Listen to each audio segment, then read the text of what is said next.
So is UK property right for your overriding strategy?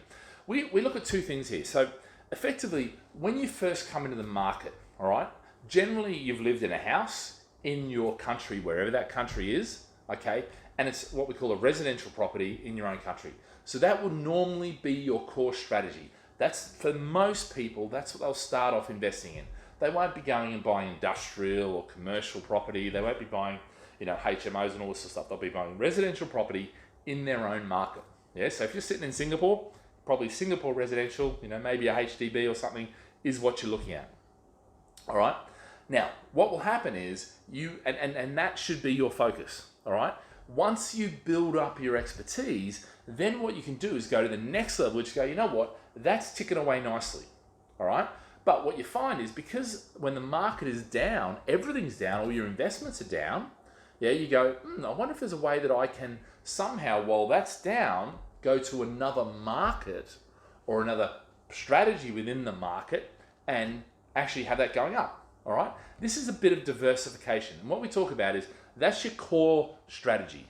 Then we look at an alternate strategy. So if you're going to change countries, in other words, if you're sitting in Singapore and you're going to go to UK, or if you're in UK and you're going to go to US or whatever it is, okay, you generally change country, but you don't change the property or the strategy you invest in. So if you're doing residential in Singapore, you'll do residential in the UK, all right? And if you do that, then it's a lot easier to understand the rules of the game. Now, hopefully, as you've been listening to these, you're starting to see some repetitive patterns, some repetitive terminology that I use. Yeah, and hopefully you're starting to go, you know what, actually I kind of get that now. Yeah, okay, that's another layer of understanding. That's what we really need here.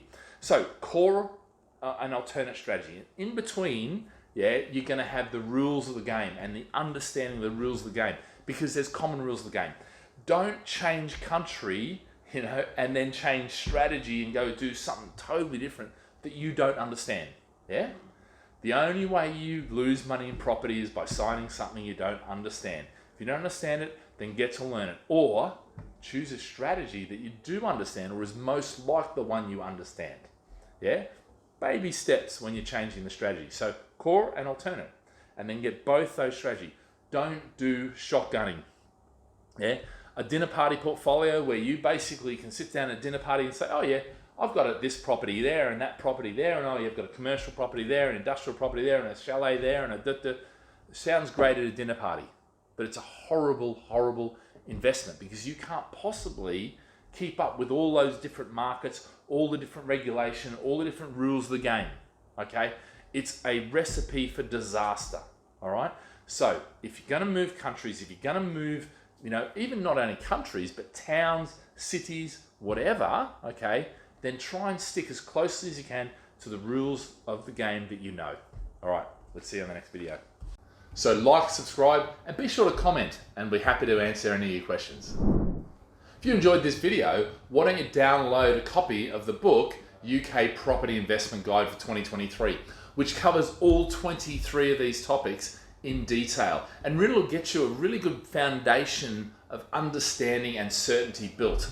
So simply download it, fill out your details, and we look forward to chatting real soon.